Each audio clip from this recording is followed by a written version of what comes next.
अस्सलाम वालेकुम स्टूडेंट्स। आज हम चैप्टर 8 का second article according to smart syllabus start करने जा रहे हैं, जो कि है स्पेसिफिक हीट कैपेसिटी।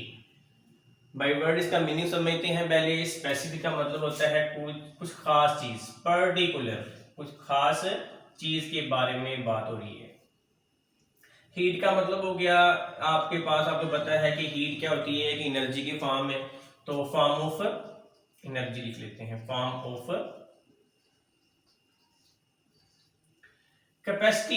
कैपेसिटी क्या है? कैपेबिलिटी है, यानी कि किसी चीज की सलाहियत है कि उसके अंदर कितनी ज्यादा कोई चीज समा सकती है। कैपेबिलिटी के साथ इसको इंडिकेट करेंगे।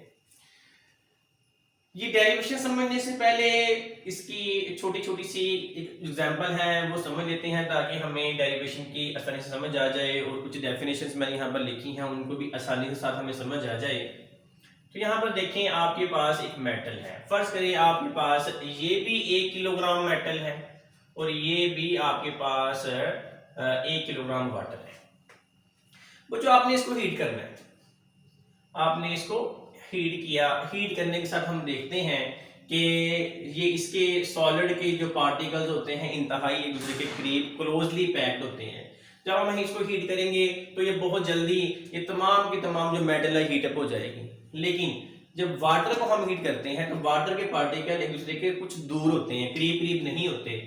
तो करीब करीब अगर नहीं होते तो इसका मतलब है कि उसको उसमें हीट एक पार्टिकल से दूसरे पार्टिकल तरफ जाने के लिए कुछ टाइम लगेगा, यानी कि वो कुछ ज्यादा टाइम लेंगे। इसका मतलब है कि मेटल्स जल्दी हीटअप हो जाती हैं, वाटर जो है वो जल्दी हीटअप नहीं होते। तो इसी वजह से आप लोग देखते होंगे कि जो साहिल समुंदर के पास तरीन जो इलाके हैं वो जल्दी गर्म नहीं होते या जल्दी ठंडे नहीं होते।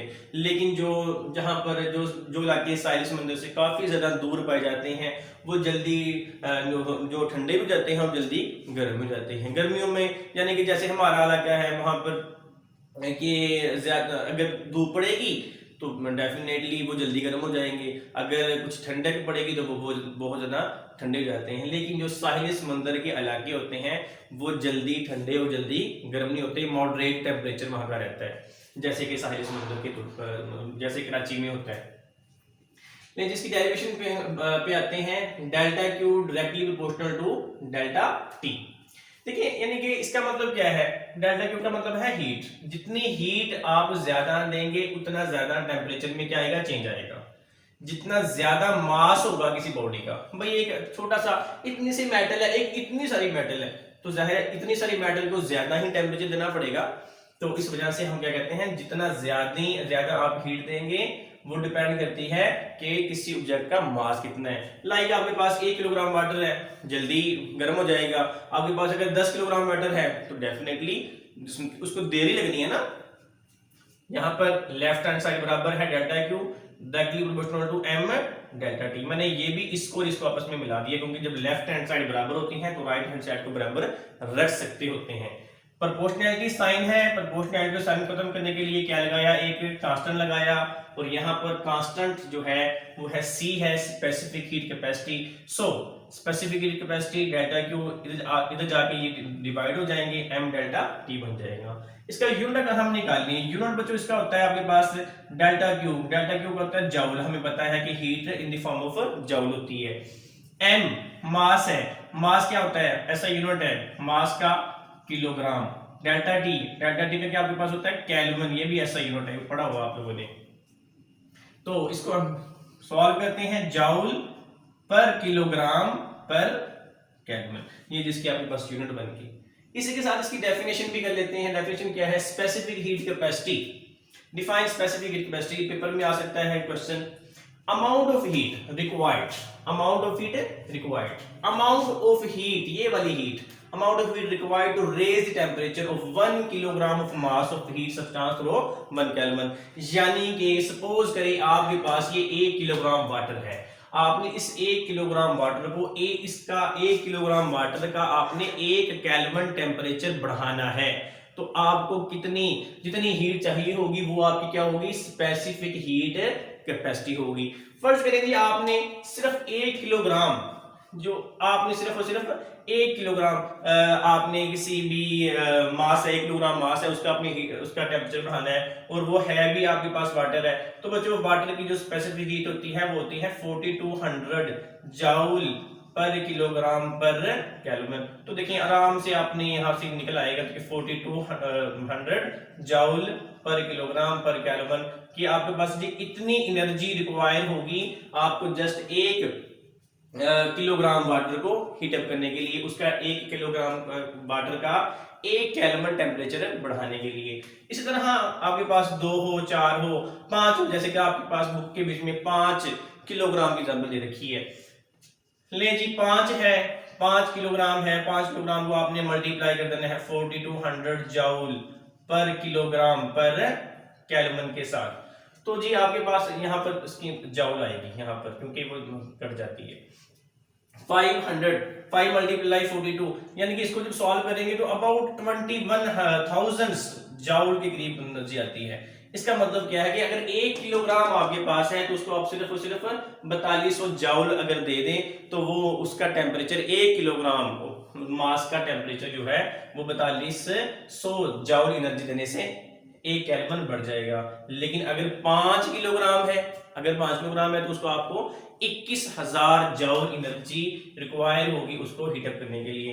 सेकंड क्वेश्चन इसी के साथ ही है, give an example which show larger quantity of a substance has larger heat capacity. क्या ऐसा है कि जिसका कुछ मास ज्यादा हो तो उसको ज्यादा हीट की जरूरत होगी? तो डेफिनेटली अभी हमने यही एक्सप्लेन किया यहाँ पर heat capacity of 5 kilogram water is 21,000 joule पर किलोग्राम।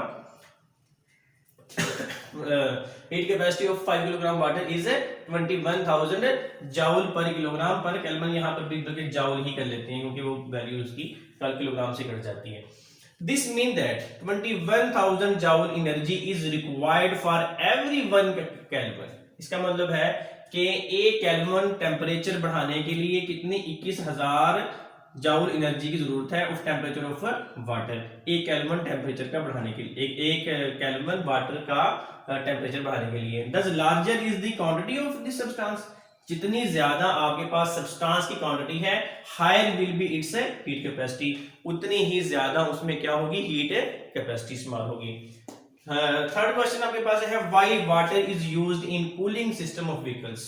के ये जो ऑटोमोबाइल्स होती हैं, व्हीकल्स होती हैं, इसमें हम पानी इस्तेमाल करते हैं, इसका क्या फायदा है? कुछ फायदा है इसका, इस्तेमाल करते हैं तो क्यों करते हैं?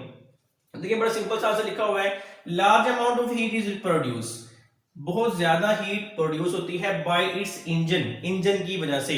जब इंजन रनिंग पोजीशन में होता है, इंजन अब स्लो चल रहा है तो डेफिनेटली वो एनर्जी कम लगा रहा है, लेकिन अगर वो इंजन बहुत ज्यादा स्पीड यानी कि गाड़ी की बहुत ज्यादा तेज है तो इंजन को फिर एक्स्ट्रा वर्क करना पड़ेगा, जिसकी वजह से वो एक्स्ट्रा जो है एनर्जी वहां से एमिट करेगा और जो गाड़ी है वो हीटअप हो जाएगी। Due to which its temperature goes in increasing, तो उसका टेम्परेचर मैंने बड़ा जैसे बताया आपको बढ़ जाता है। The engine would seize, engine क्या हो सकता है, सीज हो सकता है, वो जाम हो जाएगा, काम नहीं करेगा, unless it is not cool down, अगर उसको ठंडा ना किया गया। So water is used in automobile, इस वजह से हम पानी को इसमें या हमारी गाड़ियों वगैरह में इस्तेमाल करते हैं। ठीक है स्टूडेंट्स, जो क्वेश्चंस होंगे वो आपने कमेंट सेक्शन में कर देने हैं, तो इंशाल्लाह नेक्स्ट आर्टिकल में उसका आंसर दे दिया जाएगा। अल्लाह हाफिज।